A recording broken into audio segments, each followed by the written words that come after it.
Today we're going to talk about reading comprehension and how to use your special skills to understand fully any article that comes across your table in an examination for reading comprehension. Now, the word comprehension means to be able to determine and fully understand what a text means when you are reading it.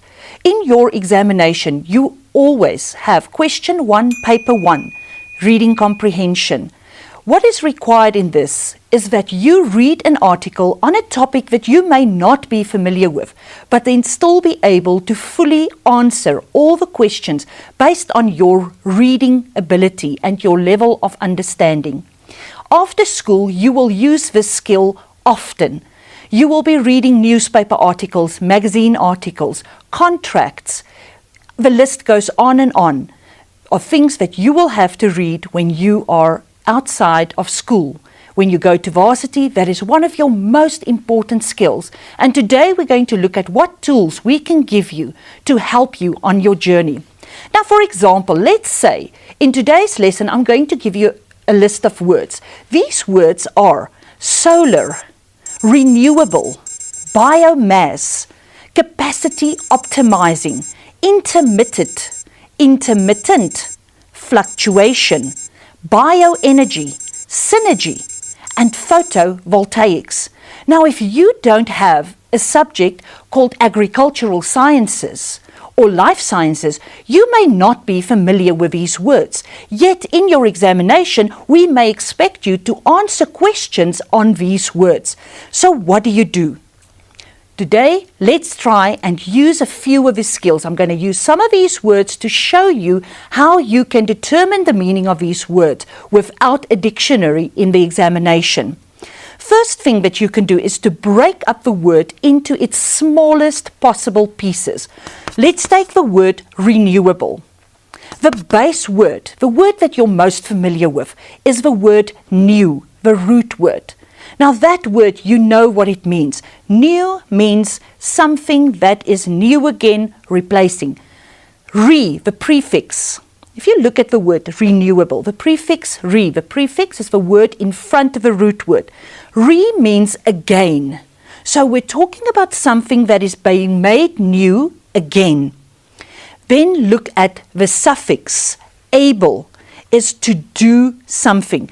So from that, we establish that the word renewable must mean something where you are able to make it new again. Easy, isn't it? Let's try another one. Let's look at the word photovoltaics. Now that is a difficult word. And photo doesn't tell us anything, because when I tell you photo, you're instantly going to think of your smartphone and taking a selfie. But it's not quite the meaning that we want. So from the word photo, you're going to use a different skill. Photovoltaics, you're going to use a different skill. You're going to use your skill of finding the root word and the origin of a word to establish the meaning. Now, the word photo, we know, means light. The word photo comes from light. And voltaic, if we go back into the history of the word voltaic, it comes from the name of Alexandra Volta, who invented the voltaic battery. So the volt means electricity, power. So photovoltaic has to do with getting electricity, getting power from a light source. So without any knowledge of the subject, you could very easily, in your exam, be able to decipher the meaning of these words. And even in your day-to-day life, you can use these skills when people give you or use words when they speak to you that you don't understand. Now, you have to try these techniques regularly on your own. It's a skill that you have to practice. So take the time and practice this skill. It will stand you in good stead in every subject that you are writing. Now, for the rest of this lesson, there are a few language aspects that you need to be familiar with. We're quickly going to revise them, though you have come across many of these before. Just in case you have forgotten, here they are. The first word is jargon. Jargon is special words that we use in a professional group. For example, you all know your cell phone and computer language. So when I talk about gig and data, then I'm using computer jargon. The hyphen. Hyphens are used to form compound words. That is when you take two words and you put them together by putting a hyphen in the middle, not a dash. Remember, a dash is a punctuation mark, but it looks exactly like the hyphen. But the hyphen is the mark between the two words. Prefixes. A prefix is the word that you find in front of a root word that gives it a different meaning. The suffix, those are words that come at the end of a root word that gives it a different part of speech. And of course, you know that the root word is the word in its most basic form.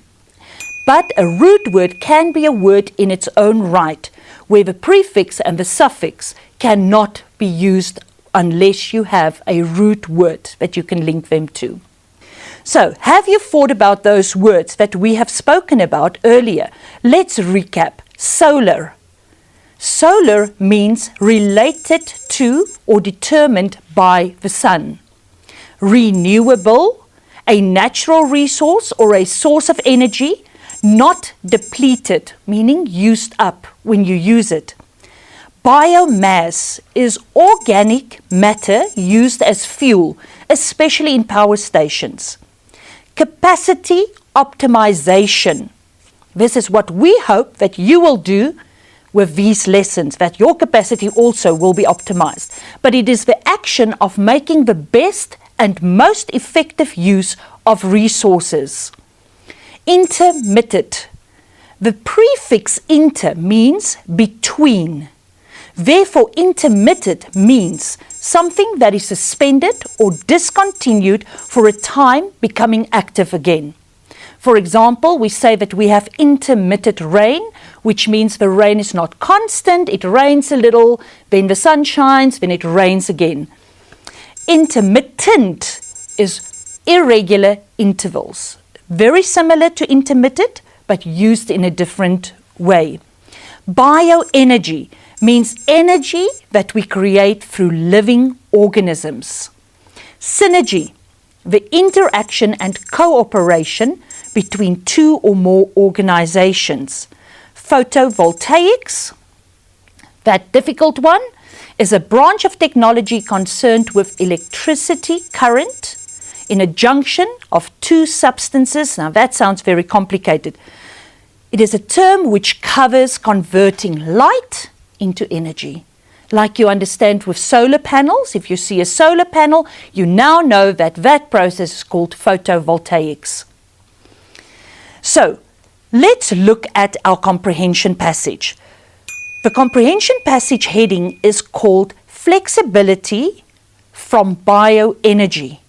Now, consider, what do you think the passage would then be?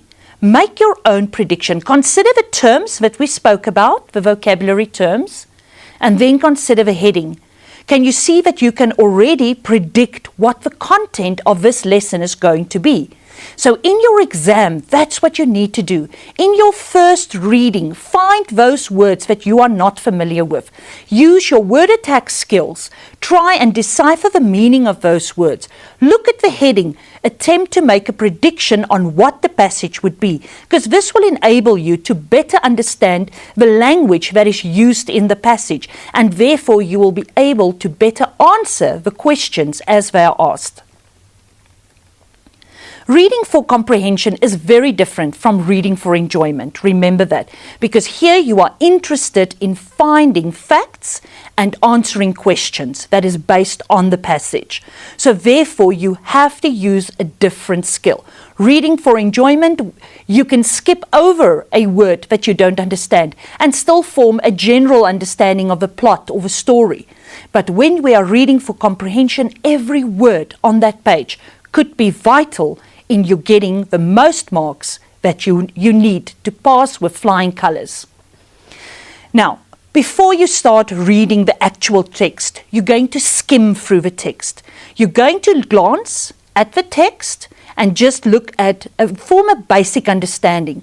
And then after that, you're going to read the questions. Read each question slowly and carefully. Focus on the questions. Try and establish exactly what the question would like you to tell them. What does the question really want from you? If you need to, underline the significant words in the question.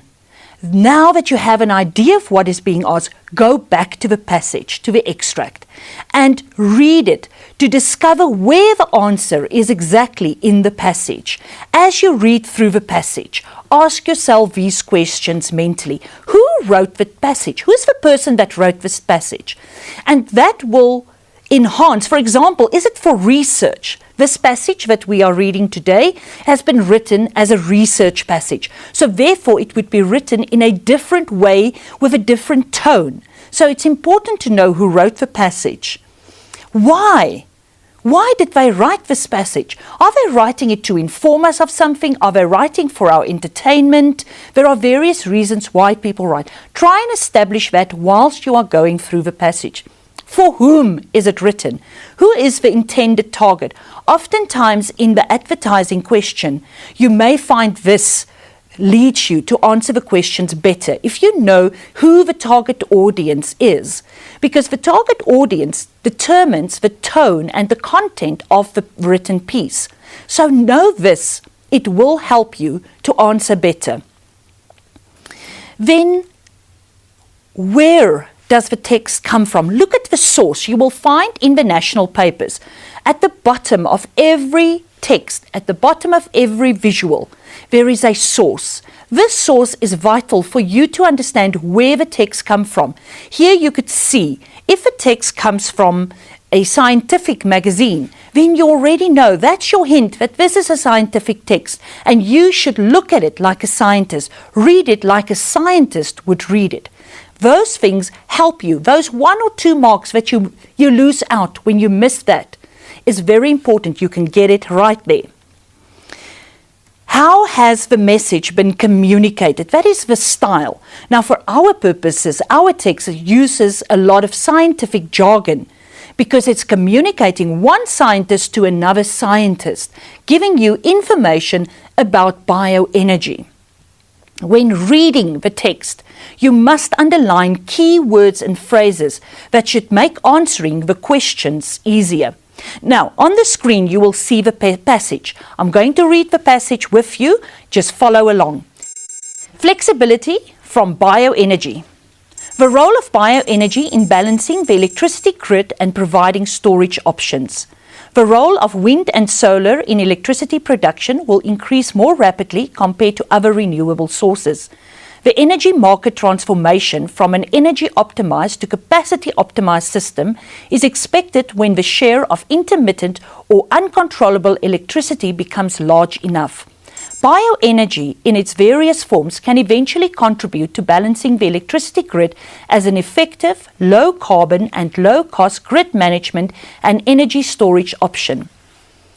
Seasonality, i.e., energy demand fluctuations in the winter and summer seasons, is one of the key challenges for future smart energy system management, which will have various consequences for optimization in various parts of Europe and globally.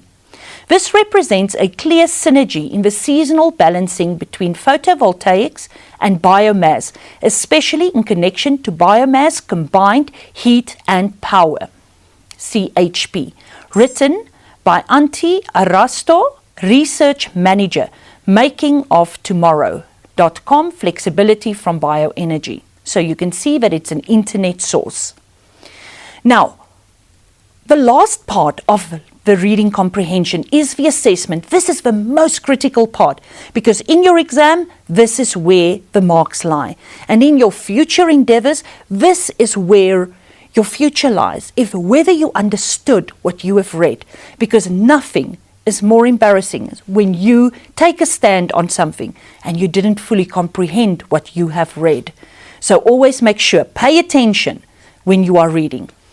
Now, in your examination, pay attention to mark allocation. It's very important to know a 1-mark question.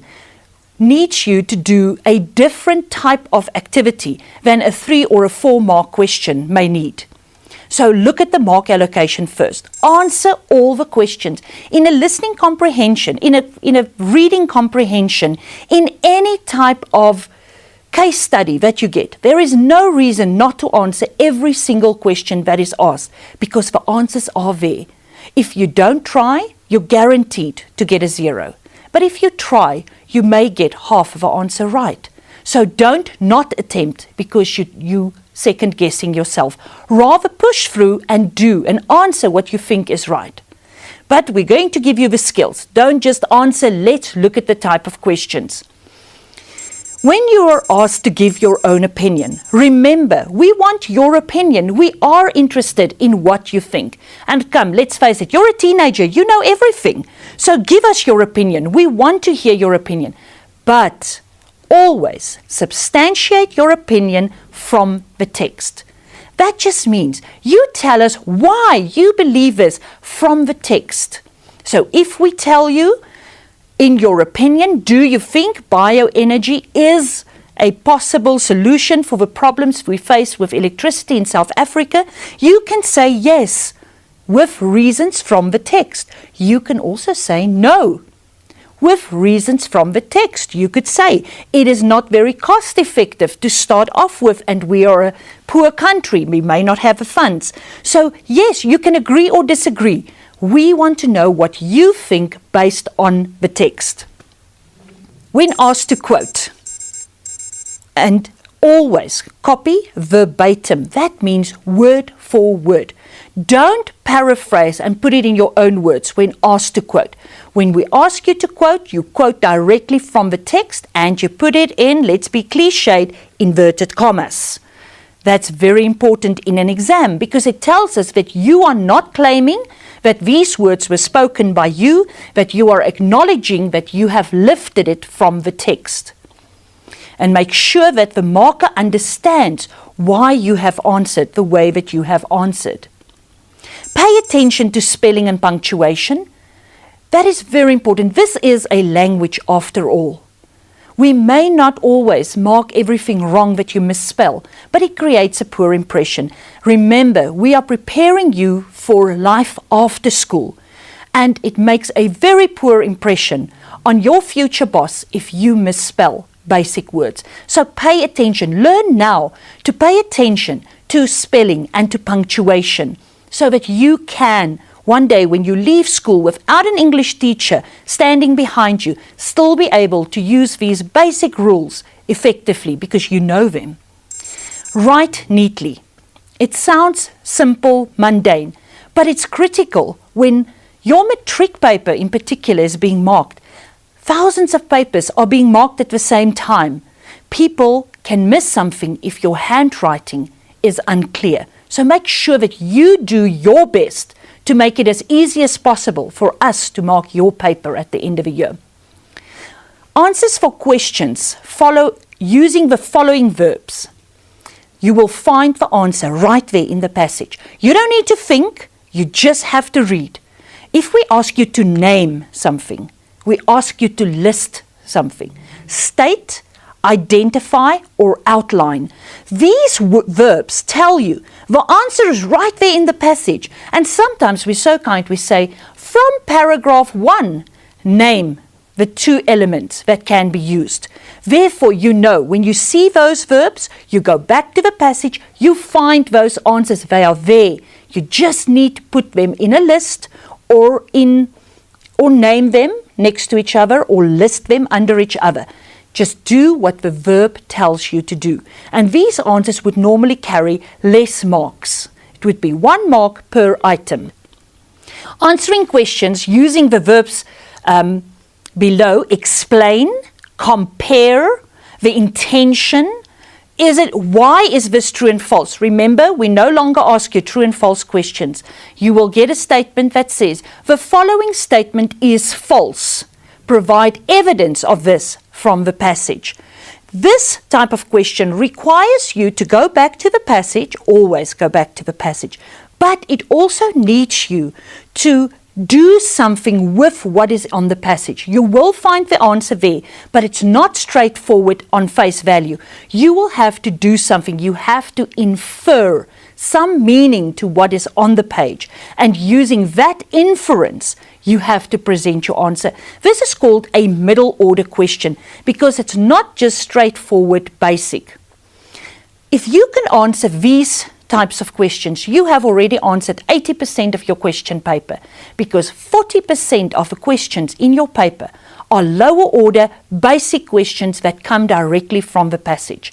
40% of your questions are middle order inference questions where the answer is there, but you have to do a little bit of thinking before you can get to the answer. That's your distinction already in the bank, and we haven't even gotten to the last 20% of the questions. These are questions that require you to have an opinion. And as we've established, you're teenagers, you have an opinion. These questions will ask you things like, in your opinion, is this a suitable topic? Is this a suitable heading? Comment critically on the thinking. Do you think, in your opinion, do you agree? Discuss the writer's use of a particular element. So these questions require you to think about the passage as a whole and to use your knowledge of the English language to answer the questions. An example of this type of question would be based on our passage. In your opinion, is the title of the article suitable? Substantiate your answer. Now, first of all, you don't get any marks for yes or no in a language paper, ever. Your marks will be for how you answer the question. So you could have said, yes, it's a suitable heading, of course. The passage focused mainly on bioenergy and how it can be used as an alternative source of energy. Therefore, flexibility from bioenergy is a suitable title, as it hints at the use of bioenergy. Or you could have said, no. Yes, we will consider it. You could have said something, though the article addresses the use of bioenergy, it does not explore how flexible bioenergy is, as is suggested by the title. Can you see? Either answer would have given you the full 2 marks credit. And it's very important to remember, no marks is given for your yes or no. We want to see your reasoning, your thinking, because we're asking you to give us an opinion. Other types of questions that you may get. You will get questions like, what is implied by? When we say implied, remember, when we use the word imply, we want you to kind of read between the lines. What is the hidden meaning of words? When we ask you questions like, what is the writer's attitude? We don't want you to say it's got a good attitude or a bad attitude. That's your mother and yours lingo, right? When mom tells you you've got an attitude problem. When we're in the language classroom, attitude means how does the writer feel? Is the writer pro bioenergy, or do you read from what you have read on the passage, not your opinion here? If you want the writer's attitude from what you have read, how does the writer feel about bioenergy? This person is promoting the use of bioenergy, or this person is cautioning us, warning us against the use of bioenergy. And what is his feelings towards? Now, feelings is very difficult because now we want you to give an emotion to a person that you have never met. But what we want you to do is here that you use words that describe the person feels that this is a plausible solution. He is positive and he's promoting. So it's very similar to his attitude. But just make sure that whatever you say, you ground it in what you have read on the text. Now, what we've spoken about here today is a lot of things about what happens when you get a passage that you're not familiar with. You have to use your skills, your language skills. But what happens when you get a passage that you are very familiar with and the passage does not agree with your viewpoint on the matter? Remember, reading comprehension is about you telling us what the writer wrote on the page, that you understood what you have read, not whether you understood or whether you have an opinion on the matter and whether we understood that you have a strong opinion. It is about what you have read and what you have understood, and your ability to express another person's opinion in writing. Now go and practice this skill. Comprehension can only improve through practice. You can't study for your comprehension exam, but you can prepare for it. Go back, work out past papers, look at your word attack skills. The more you develop your own vocabulary in English, the better you're going to perform in every subject in your curriculum, because your ability to understand and express yourself in the English language is the core to English across the curriculum. It's going to stand you in good stead, not just at school in your content subjects, but also after school, whether you go into a tertiary education field or whether you're going into the world of work. English is the language that's going to take you there. So build your vocabulary, practice every day, speak to people in English, use the language, become familiar, use your dictionaries. They are there for a reason, and every smartphone on the planet has got a dictionary. Free app, use it. And use also the pronunciation apps that tells you how to pronounce words that you may not be familiar with. Good luck in your endeavors, and may reading comprehension never be a challenge for any of you. Go and get your distinctions. You're worth it.